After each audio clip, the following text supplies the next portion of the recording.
There's been a lot of false information, what the left calls misinformation, disinformation about what's going on in these first 30 days. It hasn't even been 30 days. It's reminiscent of FDR's first 100 days, and they call it the MAGA revolution. It's not a revolution. It is a counter-revolution. There's a big difference. I want to talk about the Trump counter-revolution, not the revolution. This is a restoration. Let's use the word Trump restoration. We don't really appreciate what we've been through with 8 years of the Obama revolution and the 4-year more radical third term of Obama using or employing the waxen effigy of Joe Biden. A revolution that we've experienced was a cultural, economic, political, social revolution.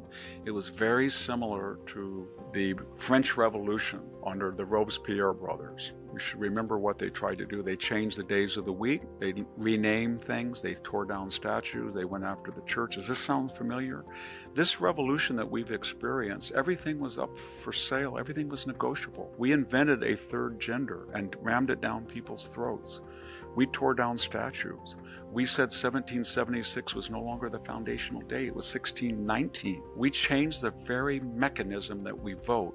We went from 70% of the electorate voting on election day to 70% of the electorate not doing that, either through mail-in or early voting. That was a radical change that had no discussion. It was done by fiat. It was incredible. We looked at girls' sports and we destroyed it. We said that transgendered biological males that were now transgendered females could compete. They won over 600 medals they took away from hardworking female athletes. We had drag shows among young children. It was an effort to change the entire Constitution. We forget that. They were trying to bring in Puerto Rico as a state and Washington, D.C. to get 4 instant senators. They were proud. They said that they were going to pack the Supreme Court. Hadn't been tried since 1937. And it was an object of disgrace ever since, but they were proud to try it again. They talked about making states, the Senate, look like the House. They wanted, and a lot of them were advocating it was not fair that one senator in Wyoming, to take one example, is worth 250,000 votes, but a senator in California represented 20 million. They wanted to change the makeup of the Senate. They wanted to get rid of the Senate filibuster. Remember that. They wanted to bring back neo-Confederate nullification. 600 jurisdictions in the manner of South Carolina in 1832 or on the edge of the Civil War in 1860 when neo-Confederate southern states said the federal government's law does not apply to us. Tariffs, Yankee tariffs, no. We were going to override them. Andrew Jackson almost invaded the Carolinas over that, South Carolina. And so these jurisdictions said, federal law doesn't apply here. We're exempt. We have our own laws. Federal immigration law does not apply here. It applies everywhere else to you, but not to us. So this was a revolutionary movement. Movies were different. Sports were different. Take a knee. And Donald Trump came in, and it was not sufficient to say we're going to stop the madness of $37 billion. We're going to stop the madness of being short 40 or 50,000 military recruits because of this DI, coupled with the humiliation in Kabul. We're going to stop the appeasement of China. But that wasn't all. He said, the government is broke. We're going to go through all of these agencies. And finally, for the first time in the history of this country, when somebody says they're going to cut federal spending and drain the swamp or cut the administration, we're going to do it. And there's going to be no changing names except to go back to traditional names. And we're not going to topple statues. And if you break the law and you're on campus and you're on a student visa, you're going to go back home. So we're in the midst of a counter-revolution. It's not revolutionary. You know what it is? It's a return to normalcy. It's a return to common sense. It only looks revolutionary to revolutionaries, but to the rest of the people, it is a counter-revolution to restore normalcy and bring the country from the far left fringes back home again. I think the worst president in 100 years who has destroyed deterrence. And what do I mean? I mean, from when Biden came in office, Blinken and Sullivan were utterly humiliated in Anchorage in that summit with the Chinese. They just dressed them down. I mean, they send a Chinese spy balloon, and we're learning more about it, with impunity over the United States. I'm talking about the humiliation in Kabul, they say 8 billion, but when you look at all the vehicles, military and non-military, and all the infrastructure, the $1 billion embassy, $300 million retrofitted base, even the gender studies program at the University of Kabul. When you look at all of that money, it's probably $50 billion humiliation. So all I was saying in this, for MAGA to be realist and to deter its enemies so it does not have to go to war, you're going to have to increase the defense budget, make sure you got more recruits, and you're going to have to use military force because somebody is going to be stupid enough to challenge you. And if you don't, then you're going to end up like Biden. If you say you're going to drain the swamp, and this is before his appointee, so I didn't know exactly who he's going to appoint when I wrote it. But if you're going to say, I'm going to drain the swamp, you can't have a swamp creature in there. So I'm not going to judge his first term appointments, but Rex Tillerson, Jim Mattis, John Bolton, Bill Barr, and go down the line, they were people of the establishment, and they were not MAGA people. But they knew the environment. They were fish that swam in that type of water. So you're saying that type of water is going to be drained and the fish with it. Okay, so then you're going to have to get non-traditional people who are MAGA people, and you're going to have a problem because when you nominate Pete Hegseth and Kash Patel and Pam Bondi and Tulsi Gabbard and RFK, they're going to go nuts. So you're going to have to stick by them no matter what, because they will try to destroy these people because they know what they're going to do when they get in. They are not going to act like a normal Republican appointee. I'm sober and judicious, and there's pros and there's cons, and I'm open for dialogue in a bipartisan fashion. I know that we are a little bit excessive, and maybe you are, and we're going to split the difference. No. You're going to have to go in there and say, the top level of this warp, politicized, it's got to go. So these people are going to have to come from a non-traditional background, like Kash. Not that he didn't qualify, he was more than qualified, but he was a critic. And so what Donald Trump squared that circle is, and he did this after I wrote it, he didn't read it, it was in editorial. He just said, you know what? I got to get a non-traditional person that's going to drive him crazy. I don't know if I'm going to get it confirmed or not, but I'm going to get people who are victims of the agency in which they're going to run. Tulsi Gabbard, now she's intelligence, director of national intelligence. Kash Patel, now he'll run the FBI. Pete Hegseth wrote a book critical of the Pentagon that drove him crazy. Now he's going to direct the Pentagon. RFK, they hated him HHS for years. Now he'll run HHS. Jay Bhattacharya, that he tried to destroy him. Now he's going to be running NIA. That was the attitude. So I was trying to say that if you're really going to stage a counter-revolution, you've got to deal with these contradictions. A tax cut but balance the budget, or we're not getting involved, not getting involved in wars that are up. Then you're going to have to use force to make sure that happens. And then if you're going to drain the swamp, you're going to have to get very controversial people to do it. They're going to have to be by nature You do not want a non-controversial person because they're going to have to go in there with a mission. If you look at the last 5 presidencies, Joe Biden pardoned more than all 5 combined, and with the 2,000 from Bill Clinton, which was until then the high in the modern period, they pardoned over 10,000 people, Clinton and then Biden. And even with Donald Trump, as I said, he and George Bush had about 2,000. So there was a great asymmetry, and it seems to be more of a Democratic phenomenon, at least in the modern period. And I think they're going to have to check. I don't know what the constitutionality of it, you know better than that as a legal mind, but it seems to me that it's been abused.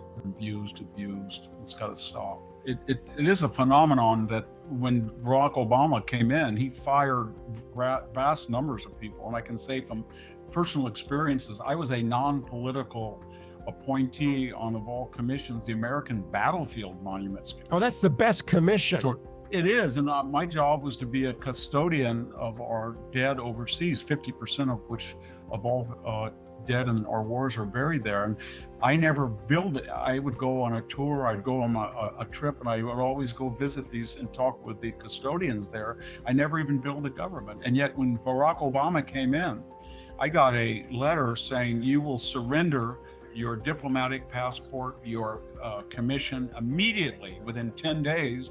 And then he left it open for almost a year until he appointed Max Cleland. My point is that Donald Trump is bringing us back to normalcy, but because we have been accustomed to what the left has done, it seems like suddenly they feel, well, you're supposed to play by the Marquess of Queensberry rules and we can do whatever you want. You're not supposed to do what we do.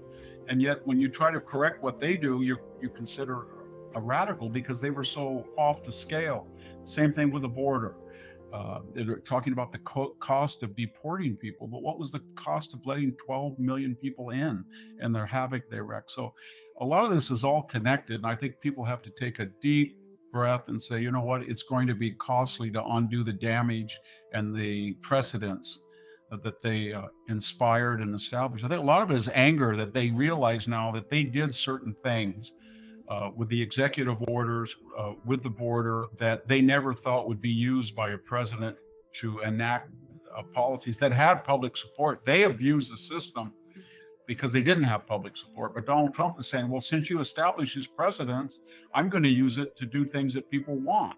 And now they're going crazy and they feel that they empowered Trump in a way they never thought possible. They thought he was going to be like George Bush or Romney or McCain or Bob Dole, and they didn't understand that he's a different sort of person. Yeah, I wrote a book called The Dying Citizen. I had a chapter called The Unelected. They are judge, jury, and executioner on these, and many of these bureaus, especially the EPA people, they interpret and use and exercise the law in a way that the framers of that law never intended. That's what's really disturbing. They become evolutionaries. They take a law and then they think, well, all of the elected officials are transitory and we know the law better than they do, and they're going to come and go. We're here permanently and we're going to go after somebody and they'll have enormous legal expenses even if we're in the wrong. They're not accountable. So I feel that part of that's because of the size and the arrogance and compensation. So anything that can reduce the size and the nature of the government, permanent government, I think is salutary. I kind of like the idea of amateurism because I think a lot of these people master the arcane nature of their offices, and then they just have contempt for elected officials who are their overseers because they think they don't know as much, and they don't know as much because they have taken the legislation and expanded at such a great degree that the lawmakers never even knew what they were, basically what would be the result of their passing this law. The only hope that I have is the Hispanic population, which is largely Mexican American, flipped 5 counties, including my own, Fresno County, and they are starting to see that they cannot afford, it's an aspiring middle-class population. It's coming into its own. They cannot afford the gas. They cannot afford the electricity prices. They cannot afford the crime, the poor infrastructure, and the poor schools. And they're starting to rebel. And I don't know how long or how big that rebellion, but that will help. And then the fire was the real first time that a whole constituency suffered the consequences of their ideology. Usually they're exempt because of their zip code or their money or their influence. Not this time. And they are still angry at Gavin Newsom. So maybe we've got to peak woke, peak Green New Deal, peak all of this craziness. And California will become a two-party system. I mean, we have super majorities of Democrats. We only have, I think it's 9 congressional seats of 52, not one state officer. 14 out of 15 on the city council were Democrats. So it was a Democratic project is what I'm trying to say. I think Trump thinks that there's a lot of people there that are classical liberal farmers or whatever, and they're good citizens, and he doesn't care what color they are. I'm sure if there's a Zulu farmer who has 100 acres and he's on the wrong tribe and they confiscate his, I'm sure they'll do that in some cases. He's welcome to the United States too. I just don't believe, though, that Trump will be able to get away with saying that we're not going to discriminate on the basis of country of origins or race and let in a law-abiding South Afrikaner with all these skills, you know what I mean?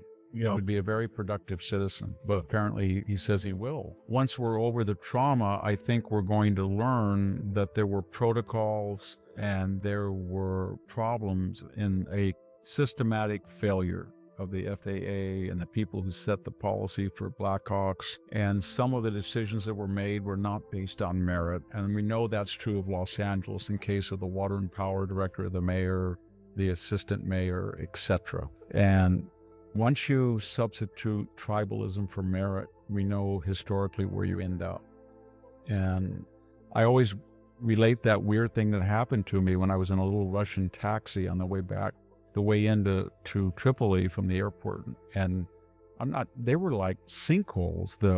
the holes in the cement and the asphalt. And I said to the driver, who spoke English, why you're the fifth largest exporter of oil. Why do you have not enough asphalt? He said, we're a tribalist country. We hire our first cousin, and sometimes a first cousin. And remember another thing that happened, the word colonialist is there's only authenticity in one direction. So in other words, even though a lot of the Boers and English were there more than as long as, or in some cases longer than tribes that migrated from other parts of Africa, they are still, because of they're white, they're considered settlers. However, if you're a black South African and you were to immigrate to Western society, you're not a settler. So if you are somebody from the Middle East, for example, or from Turkey, and you migrate to Germany, and I can show you what the German people were like in 60 AD or 80 AD or 100 AD, if I read Tacitus' Germania, still, that's not considered that you're an interloper. No. Even if you say to a Turkish immigrant in Germany, you're from an imperialist tradition. The Ottomans were probably the biggest imperialist, the cruelest of all imperialists of the modern era. Doesn't matter. You have a perfect right to go to Germany, and they have no right to go to Turkey. That's the way it works.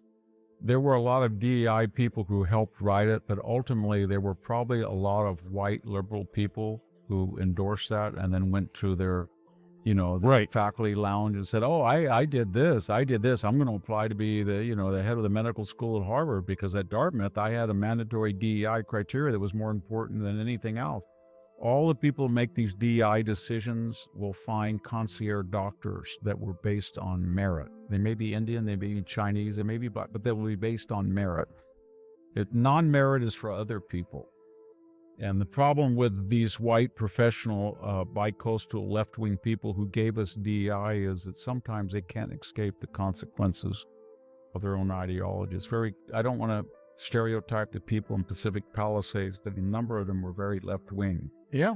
And voted for these people. And there's a number of people that fly and they vote for this, and they are going to be subject.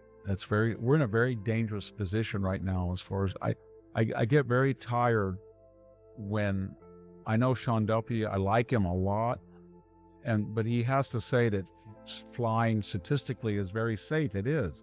But that hides the fact that if you look at go-arounds, for example, for various causes, we had almost a record year, I think, in 2023.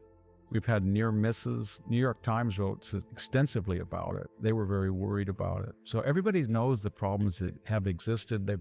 We've had long investigative reports that the FAA was spending a huge amounts of money on DEI, but was not updating its computers. I was on a flight to Fresno, of all places, by I won't name the airline. A pilot sat next to me, and he told me, well, he wasn't happy that he had to go to Fresno for a variety of reasons about the airport. But he said, and I said, well, at least it's American. He said, what do you mean, at least it's American?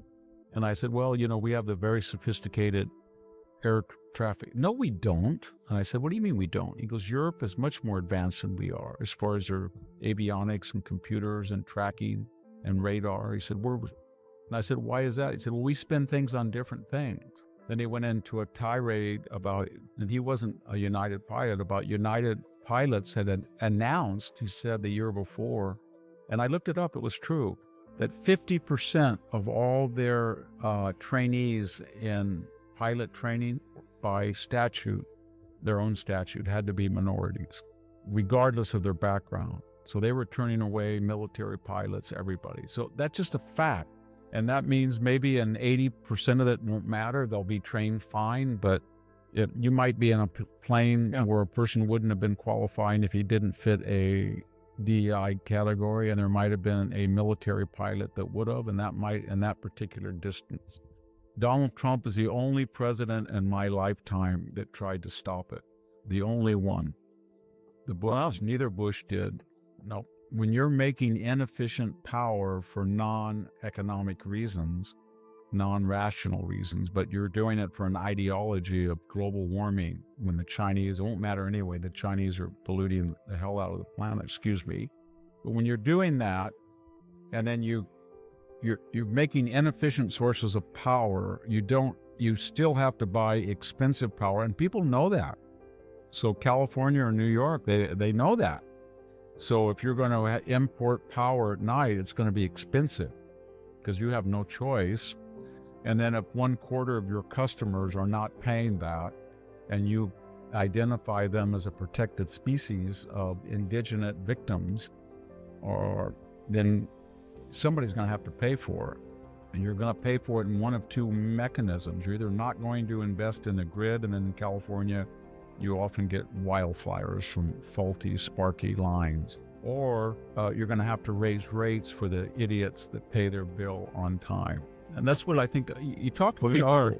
I heard that word maybe 5 times in the last 10 years. Why did you move out of California? I go to Florida, Nevada. I say, I lived in California. And I said, why did you move out? Because I'm not an idiot, Victor. And that means I don't like to pay the highest income taxes, the highest, second or third highest sales, the highest gas taxes, and get the worst schools, the worst infrastructure, the highest crime. And somewhere between the alpha and the omega, to use that metaphor again, there's the reality. And the reality is we have large numbers of very poor people that we've imported or invited into the state, and we have 2 sets of rules to accommodate them. And one set means they are exempt from consequences of their plight, and the other group has to be non-exempt to pay for it, to subsidize it. And so that's just the way it is. And if you have a large community that's being paid daily in cash and doesn't obey sanitation in terms of disposing of garbage or refrigerators, or doesn't want to spend $30 at the county dump, then they're not going to be prosecuted. They're just not going to happen. I've called maybe in my lifetime of 50 years, 10 times the county or the state EPA when there's really big things like 600 feet worth of broken glass and barrels of oil. I'm talking about a whole vine row where they had oil and lubricants and paint, where somebody just took a big flatbed, got all of his neighbors apparently, all their crap, and then went down a vine row hidden at night and threw it off so it was a blanket. There must have been 500 fluorescent light tubes in that. There must have been 300 gallons of paint. There must have been 6 50-barrel lubricant old oil drum. There must have been, I don't know, 1,000 pieces of 2x4s with nails in them and sheetrock scrap. It was just like that. And I called, and I was told, number one, not only are we not going to take it out of here, and number two, you'll never find their names. They're not going to leave their trash there. And number three, how do we know you didn't do it? And so what do you mean? Well, this all has to be taken, the lubricants have contaminated the site, all has to be taken to a toxic waste dump, which was about 80 miles away. And you're going to have to do it. Or you're going to have to call an authorized licensed removal service. Or we're going to assume you did it. Or you can just leave it there. The guy said off the record, you can leave it there. And I said, you can't even diss the road. What do you do? That gets people really angry, all that. And we should say white people, I don't think anybody understands why Hispanic communities on the border are against illegal immigration. Because once you have that incident in your life, or once your son is accosted by a gang member at school, or once you are a parent in a Hispanic community and you work really hard for that you have a competitive high school advanced placement, and suddenly the classroom is swarmed with about 50 people who don't speak English, and you've got to go back to English as a second language, you get angry about that. You really do. Or the rents go up, or your grandmother has got to go to the heart clinic, and it's a Medi-Cal system, and she always had an appointment, and suddenly you show up and there's 50 people in line that have never been to a doctor.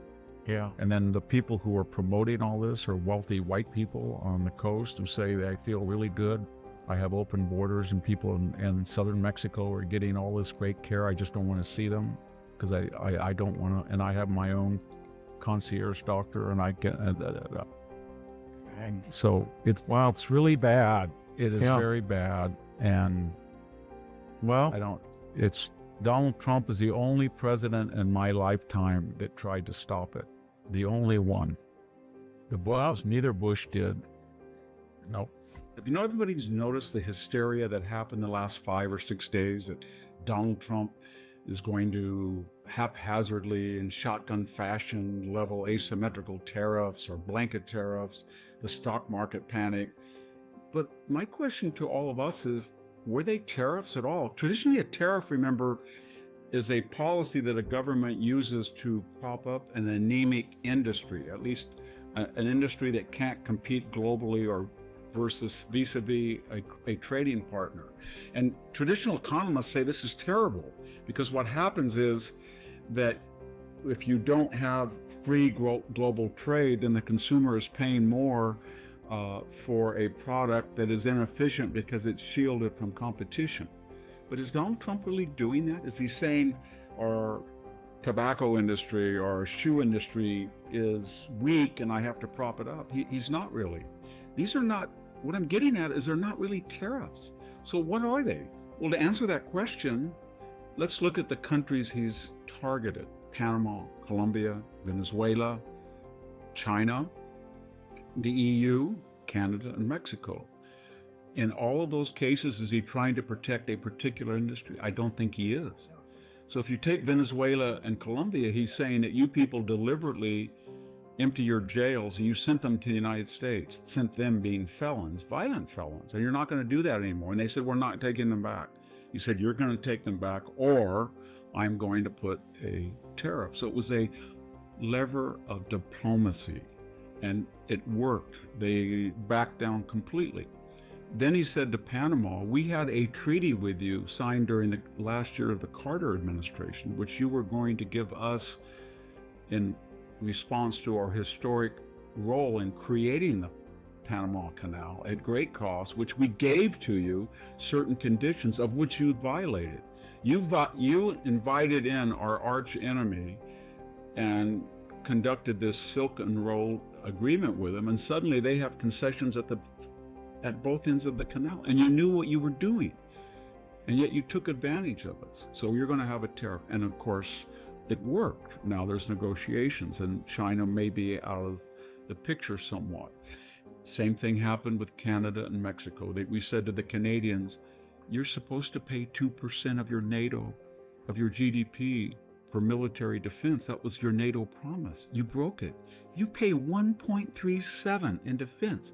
Canada used to have the fourth, fifth greatest Navy in the world. What are you doing? Well, I can tell you what you're doing. You're relying on the United States nuclear shield to protect your North American territories and to keep the American Navy keeping the Atlantic and the Pacific and the Red Sea and the Persian Gulf all free of pirates and hostile belligerents and terrorists. And we do that. We subsidize you, and we pay 16% of NATO's budget. We're just one of, 30 nations. And you're running up a $50 billion surplus. $50 billion. And you look at your tariffs versus ours, and they're far more punitive, and they're far greater. And you won't control the border. You think it's funny, Mr. Trudeau, that people are coming across this once free and open border to take advantage of our derelict immigration policy? And we said the same thing to Mexico. What are you doing, Mexico? Under the NAFTA agreements, it was supposed to smooth out trade. You've gone from $2 billion surplus to $167 billion. And you are a dumping ground for Chinese to get around trade policies by assembling Chinese products and other countries and then coming under the free trade agreements that we've made with you to our disadvantage. That's not the end of it. That would be enough, but you're receiving $63 billion from expatriates that send remittances, and they're being subsidized by state and local and federal government taxpayers and health, education. And that's not the end of it. You're getting $20 or $30 billion by your cartels that, in fungible terms, help your economy. You're getting over $200 billion. And what are we getting out? We're getting 75,000 dead Americans. We're getting 12 million illegal aliens in the last 4 years, and we are getting cheap Chinese assembled products dumped in our country, and we're not going to do it anymore. So he threatened them with a tariff. As far as China and the European Union, he said the Chinese, you're running $200 to $300 billion trade surpluses, and we know what you've been doing. In addition, you serially steal American technology. You conduct cyber attacks on some of our corporations and companies, and you dump product here at below the cost of production to create market share, or you target strategic industries of ours to put them out of business, and you want us to offshore and outsource, and you've hollowed out the United States industrial belt. So all we ask is reciprocity. Whatever you do, we will do. But he's not protecting an individual industry. And he's saying the same thing to the EU. How was it, Europe, that you are now $500 billion running a $500 billion trade surplus with the United States? And yet we contribute an inordinate amount to your defense. We have an ocean between you and us. You're right on the border with some very dangerous people in Ukraine. And yet we are paying an inordinate amount, and we've been doing this for nearly 80 years, and you don't listen to us. Let me just finish by saying this was not the first effort to rectify asymmetrical and unfair policies that involve illegal immigration, dumping product, huge trade surpluses, not paying your military responsibility in terms of military investments and defense expenditures.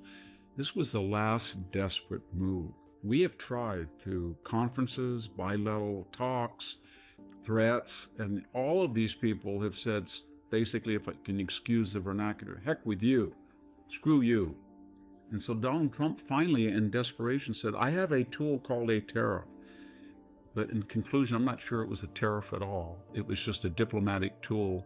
And I think the Wall Street Journal and a lot of our economists need to calm down, because he's not trying to go back to the 1930s, which may have caused the Great Depression with reciprocal blanket tariff.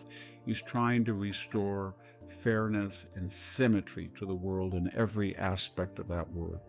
Well, there has been a maelstrom of controversy about J.D. Vance.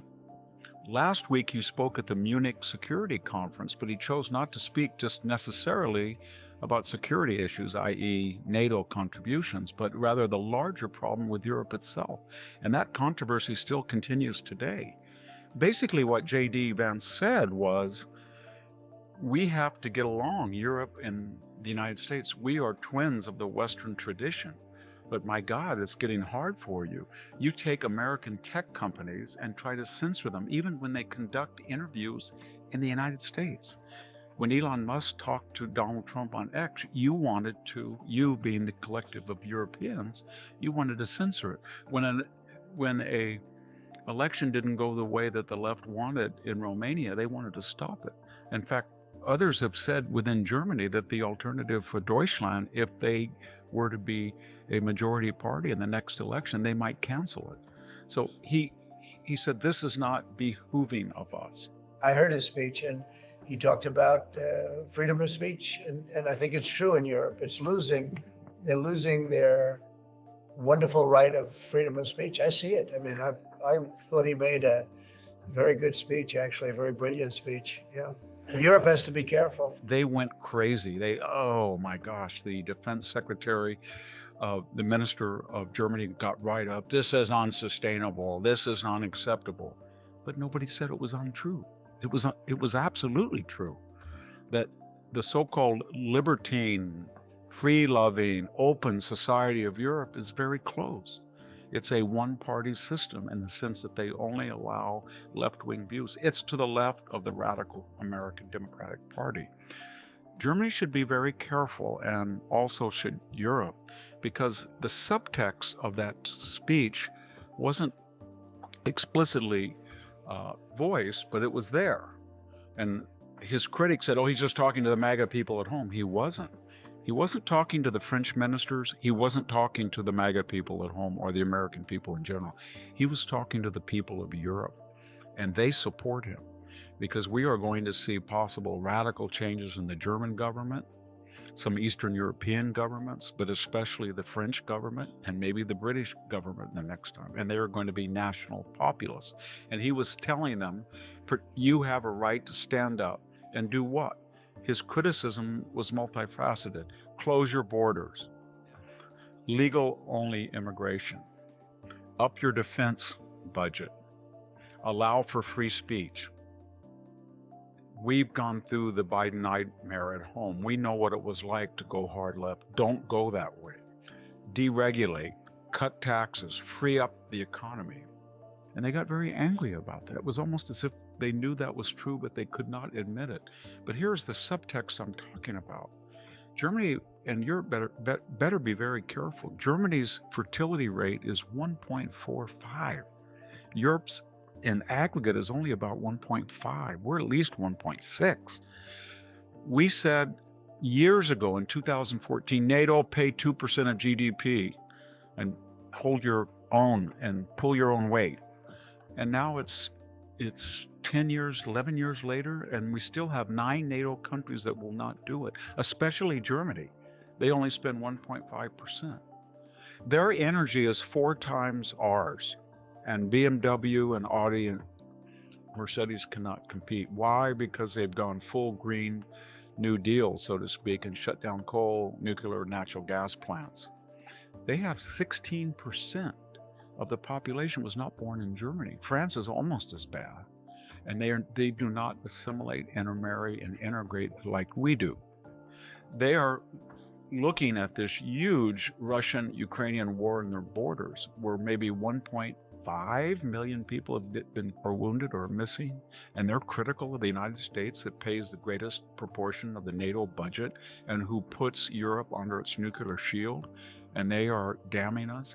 They run a $240 billion surplus with trade. And how do they do it? Because we're lazy and unproductive? No. We are more productive and we have cheaper power rates and a more open economy than they do, but they have asymmetrical tariffs. Add it all up, and Germany is in a very dependent place. So is Europe.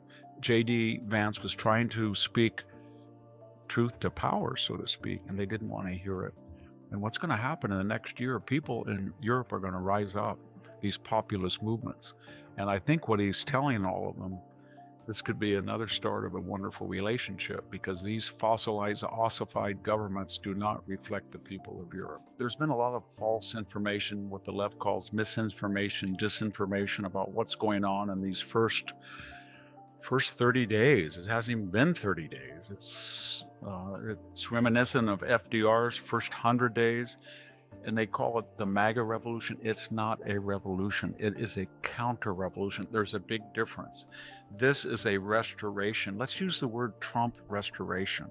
We don't really appreciate what we've been through with 8 years of the Obama revolution and the 4-year more radical third term of Obama using or employing the waxen effigy of Joe Biden.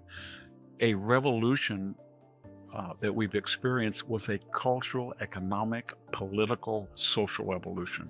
It was very similar to the French Revolution under the Robespierre brothers. We should remember what they tried to do. They changed the days of the week.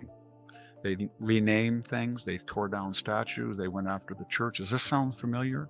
This revolution that we've experienced, everything was up for sale. Everything was negotiable. We tore down statues. We said 1776 was no longer the foundational date. It was 1619. We changed the very mechanism that we vote. We went from 70% of the electorate voting on election day to 70% of the electorate not doing that, either through mail-in or early voting. That was a radical change that had no discussion. It was done by fiat. It was incredible. They wanted to bring back neo-Confederate nullification. 600 jurisdictions in the manner of South Carolina in 1832, or on the edge of the Civil War in 1860, when neo-Confederate Southern states said the federal government's law does not apply to us. tariffs, Yankee tariffs. No, we were going to override them. Andrew Jackson almost invaded the Carolinas over that, South Carolina. And so these jurisdictions said, federal law doesn't apply here. We're exempt. We have our own laws. You cannot, federal immigration law does not apply here. It applies everywhere else to you, but not to us. So this was a revolutionary movement. Movies were different. Sports were different. Take a knee.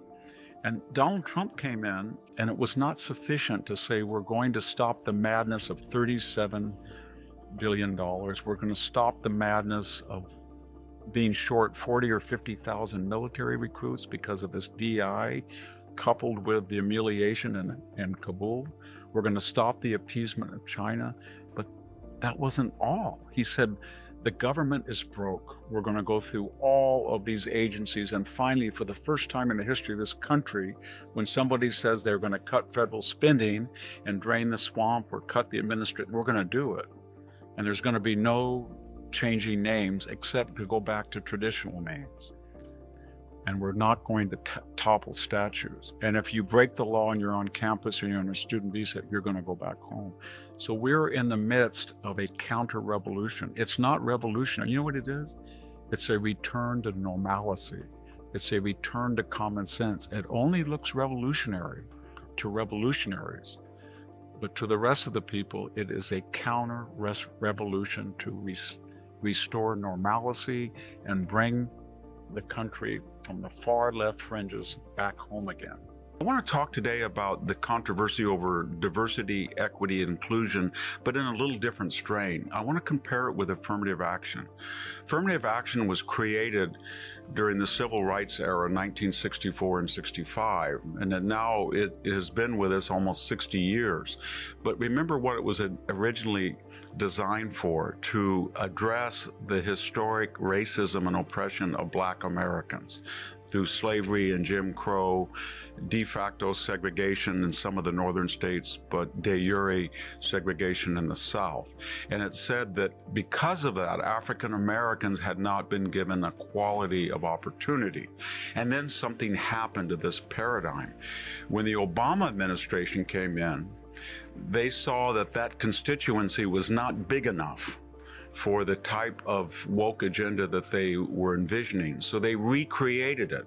They used a word diversity, and diversity then would morph in during the Obama years to diversity, equity, and inclusion. They added the equity and inclusion so you didn't obsess on race, which was the obsession, but they didn't want you to think about that.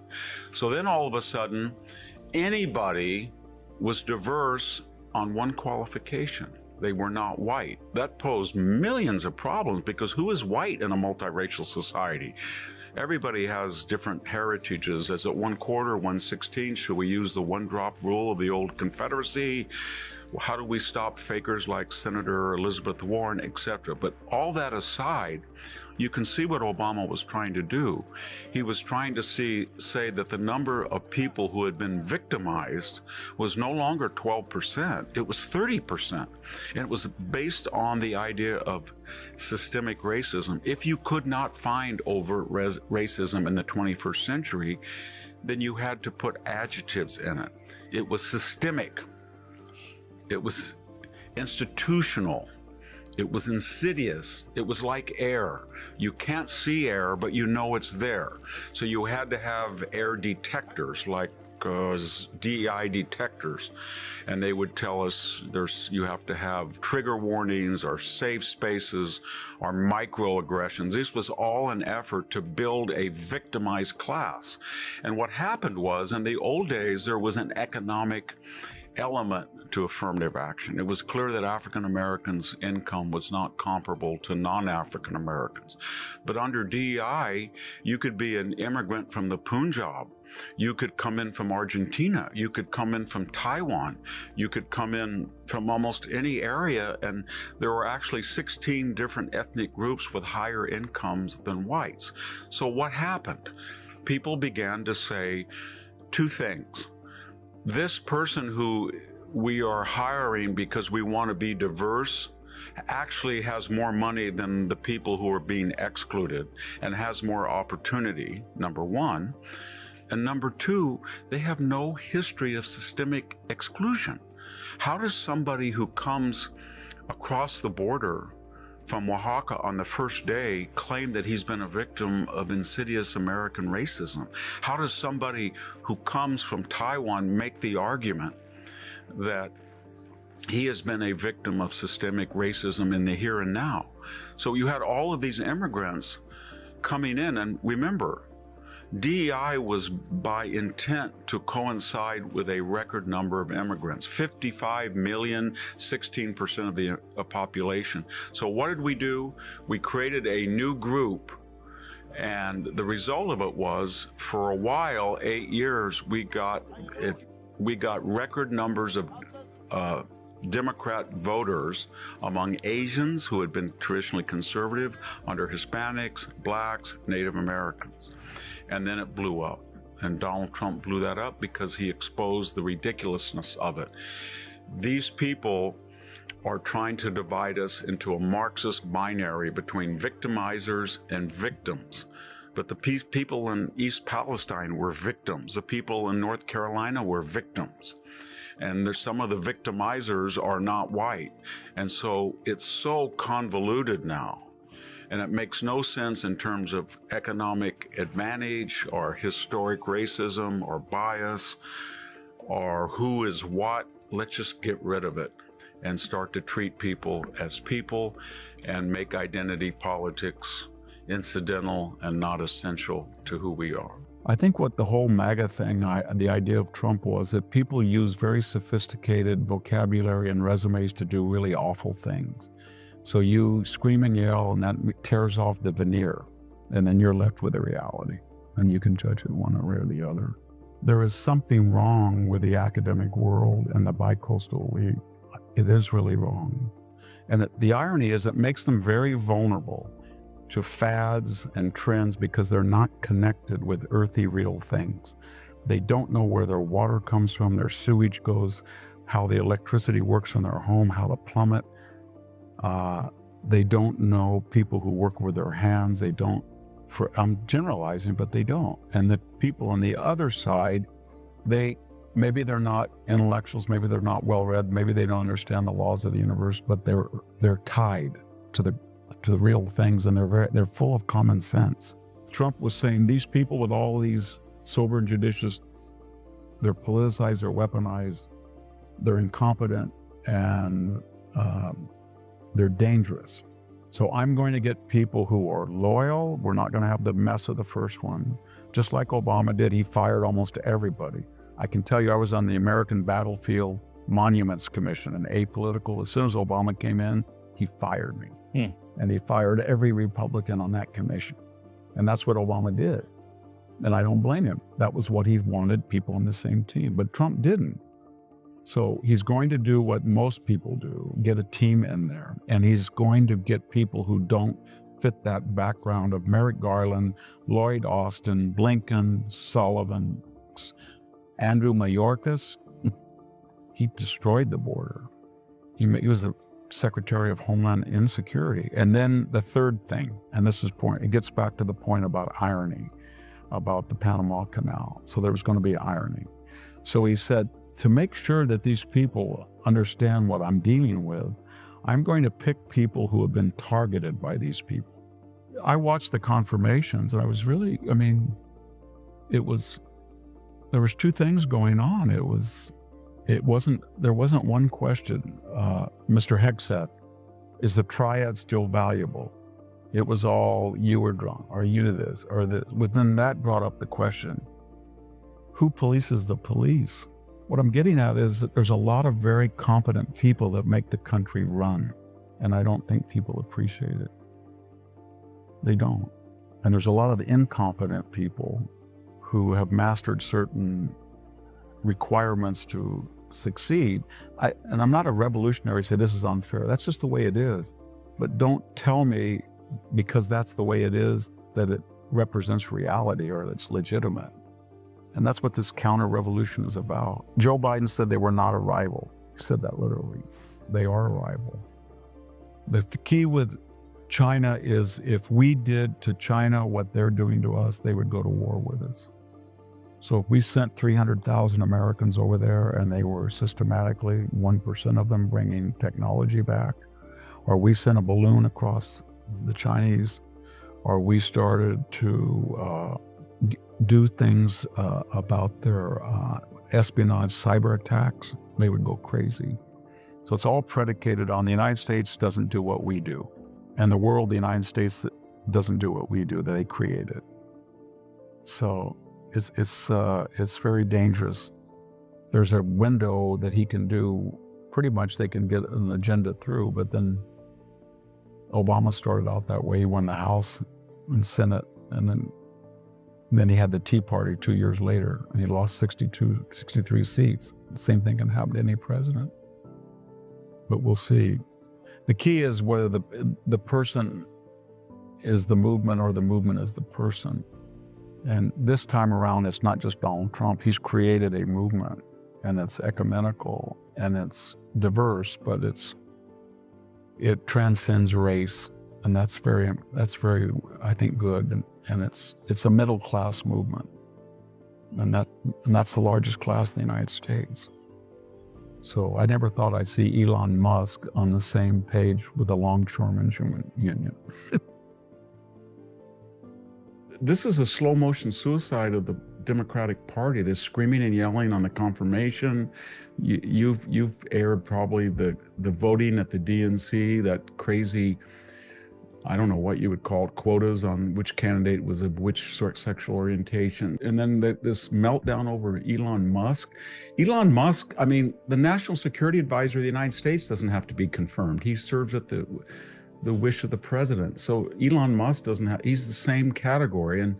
And then if you think about the scientific stuff that Elon's trying to do and bring coding and everything in for efficiency, they just turned over the war effort on the War Production Board. These guys weren't elected. They were not confirmed. Henry Ford, Henry Kaiser, William Knudsen, they just rebooted the entire American economy. They were geniuses at what they did. But this is not new to have an advisor. What's new is that he actually has a statutory authority in this new agency of DOGE. But I don't know whether he's an apostate and they're furious at him because Tesla and his wealth was used on their behalf, but they're just committing suicide, and they're down to 31%. That's the lowest in my lifetime they've ever been, an approval rating. And I guess they want to go down to 20, and they will get there if they keep this hysteria up. They don't understand that most people, I'd say the vast majority of people, are so sick of it, and they just want to cut the size of government. They don't want to give the BBC 8% of its budget. They really don't want to do that. They don't want to pay for the subscriptions of bureaucrats to Politico. And another thing they don't mention is we're spending a lot of money to go into traditional fundamentalist societies in the Middle East and Asia, and then almost as if we're 19th century pith hat British imperialists, that if you really want to alienate a traditional society, you don't bring in and all of these crazy ideas, politically correct sesame on street on Middle East TV, but they're really cultural imperialists. That's what's so ironic about it. And they turn off people overseas. So when Elon says get rid of it, it would be better for foreign relations. I think he's right. It's not just the 50 billion we'd save, but we wouldn't appear so obnoxious and sermonizing and arrogant to all of these societies that purportedly we're helping. Yeah, the problem with this is, say here in California, we're no different. If you look at polls if you look at deportation of criminals, it's about 70% for it. So on almost every one of these issues, they're on the wrong side. And then what they're really frustrated about, Megan, is they don't have the White House, they don't have the House, they do not have the Senate, they do not have the Supreme Court, they do not have public support on any of these issues. They have no power of subpoena, they can no power to block confirmation. They're completely impotent. And that was their own doing. And they're very frustrated because they have given a sample paradigm blueprint through Joe Biden's executive orders and his pressing the limits of what a president can do. And it came right into Trump's hands. And he said, Biden did all of this stuff, then I guess he set a precedent.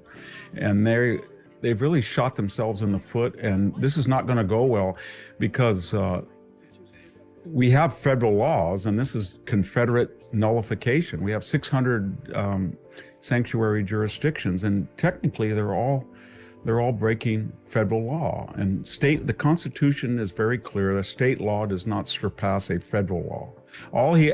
Because he has this power and they have none, Trump can just say, pick which federal program you don't want, but you're breaking federal law, so I have no intention of extending federal money to you until you comply. And I think the courts will probably back him up on that. Here in California, we got about $100 billion bill minimum to get Los Angeles ready for the Olympics, and they're going to need a massive infusion of federal money. And you can see Gavin Newsom, he bent the knee almost immediately when he saw Trump. They understand that. Trump doesn't have to make a big deal of it. He just has to say, if I'm going to give you this federal money, I'm going to send Rick Grenell out, and he's going to watch over it.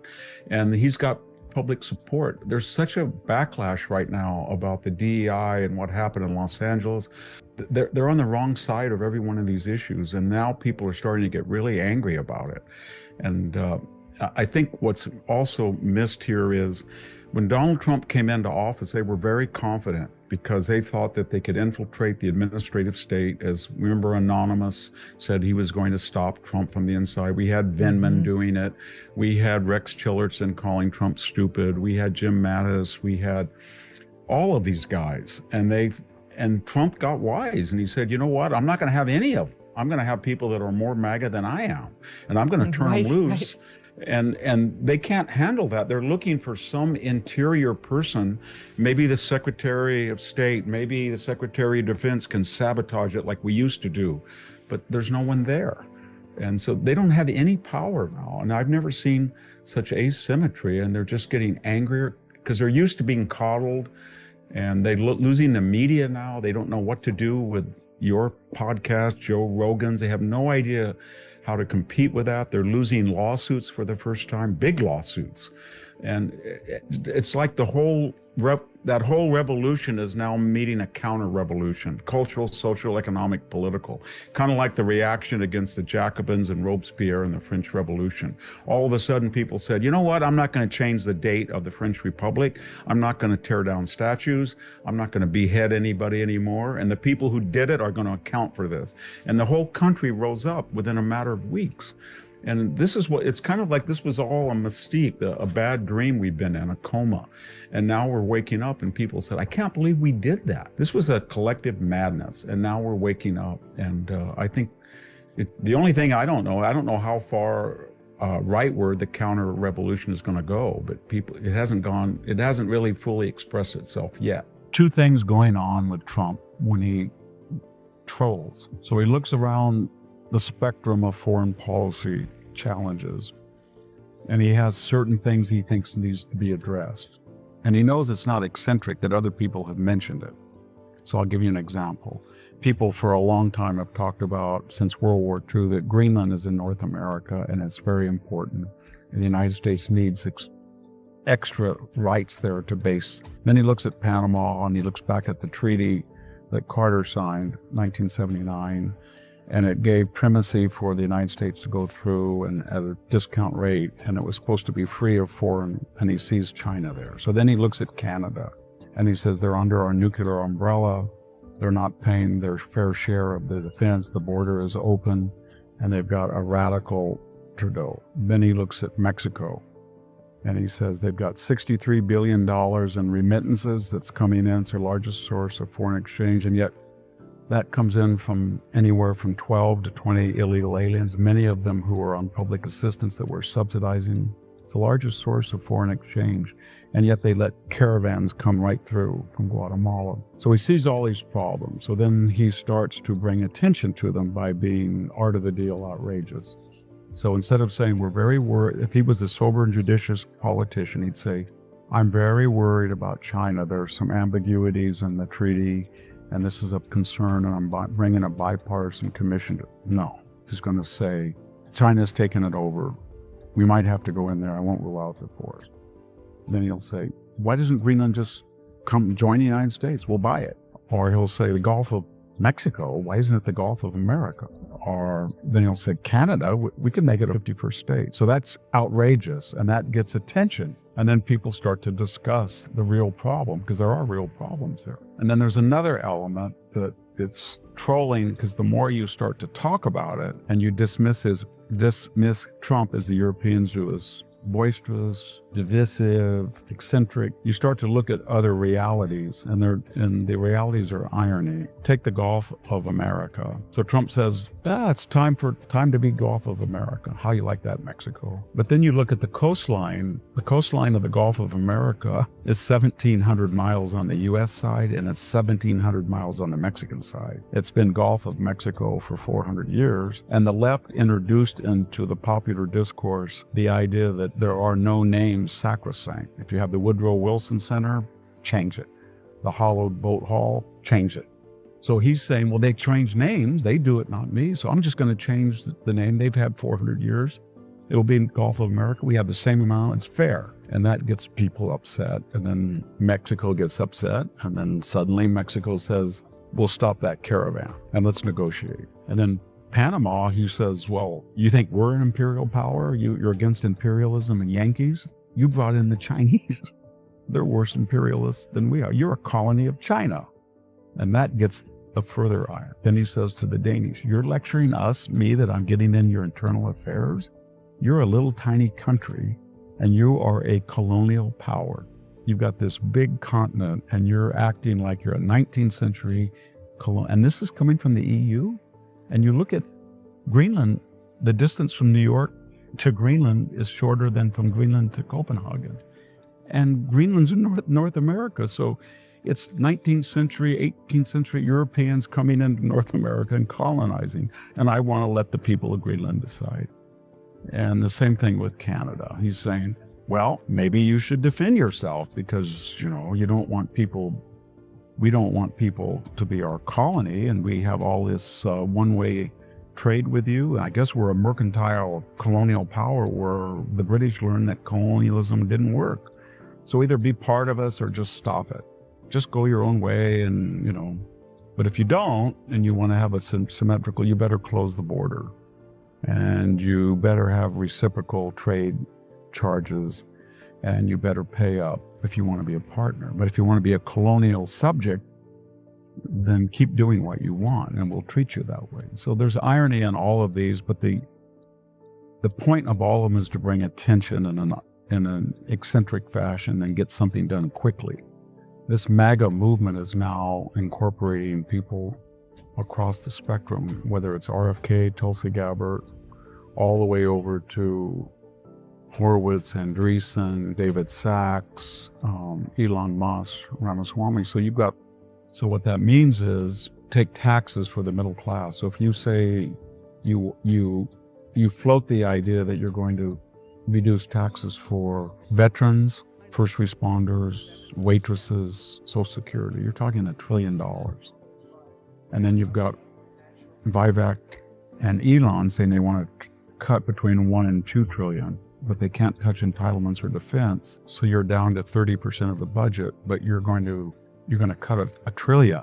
So the theory is that by cutting those taxes and the regular tax cuts, you're going to grow the economy more than 2% GDP, maybe get 3, and then you're going to get another $1 trillion. But again, nobody's ever quite done that. Cut taxes like Reagan did, and then say that you're going to control spending or cut. Reagan didn't do it, so he got deficits, and so did George W. Bush. But last time he inherited sort of an uneasy world where you had to restore deterrence. Well, this time it's worse. So the MAGA people are going to have to understand that to restore deterrence, so you don't have to even think about getting an option, you're going to have to use force. Sometimes that's going to be an optional. That's another challenge, I think. And you saw the one about the H-1B visas. That's another one. So MAGA says we're not going to bring in foreigners to do the work Americans can do. The Vivek, Elon says, but we're going to bring in people that we need in Silicon Valley. And between those two poles, you're going to have to find a compromise. And I think the compromise is if they're only coming in with BAs And there's a lot of Americans can do that. If they're coming in with masters and PhDs and they're unique in their field, then of course bring them. But these are just 3 examples. And the cause of that is that they had not won the popular vote, the Republicans, in 20 years since George W. Bush, who barely did it in 2004. And they had lost 7 out of the last 8 popular votes. So to break that legacy, they had to expand the party. So it was really amazing. They got record numbers of youth, Trump did, for the Republican Party, blacks, Hispanics, and of course disaffected Democrats. He brought in the tech money. But to do that, you're expanding the people who have a seat at the table. And so there's a lot of people who reflect views that were important for him getting elected, but they're going to be in contradiction with the hardcore MAGA base.